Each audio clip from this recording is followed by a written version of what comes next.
Magandang araw, Q-Citizen. Grabe ang init, no? Paano ba naman? Umaabot na sa 40 degrees Celsius ang heat index o ang nararamdaman nating init sa katawan dito sa Quezon City.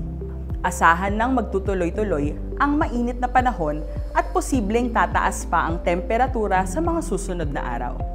At sa pagtaas ng heat index, mas tumitindi ang banta ng heat stroke.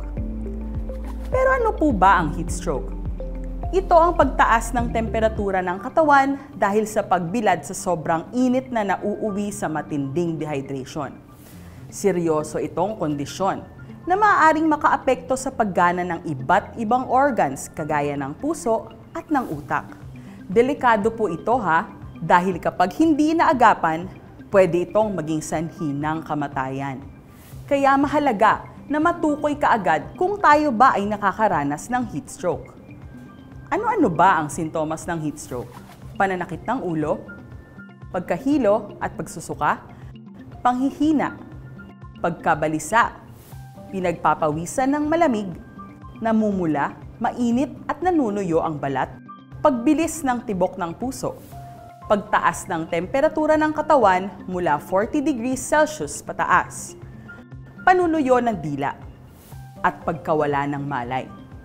Kapag may nakita tayong inaatake ng heat stroke, ito ang mga dapat gawin bilang paunang lunas. Dalhin agad ang pasyente sa malamig at malilim na lugar at luwagan ang kanyang damit na maaaring makasagabal sa kanyang paghinga.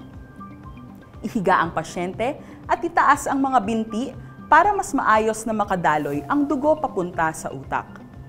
Kung gising ang pasyente, painumin ng malamig na tubig. Kumuha ng basang tuwalya o panyo at ipunas ito sa katawan ng pasyente.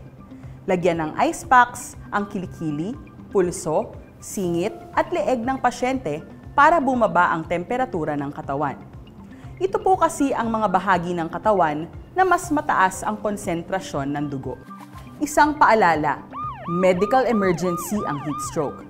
Kaya mahalagang madala kaagad sa pinakamalapit na health center o ospital ang pasyente matapos malapatan ng first aid. Maaari ring tumawag sa Helpline 122 para sa agarang tulong. Kaya Q-Citizens, kung walang importanteng lakad, mas mabuting manatili sa bahay. Pero kung hindi talaga maiiwasan ang paglabas, lalo na yung mga nagtatrabaho at mga may pasok sa eskwela, ito ang pwede nating gawin. Dalasan ang pag-inom ng tubig para maiwasan ang dehydration.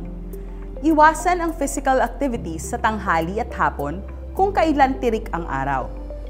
Magsuot ng maninipis at light-colored na damit. Iwasan ang tsaa, kape, soft drinks at ang pag-inom ng alak. At ugaliing magbaon ng sombrero o payong bilang panangga sa sikat ng araw. Kaya mainit man, always remember, there are ways to beat the heat ngayong tag-init. Ako po si Dr. Jan Chuka mula sa Quezon City Health Department na nagpapaalala, stay safe Q-Citizen para sa Healthy QC.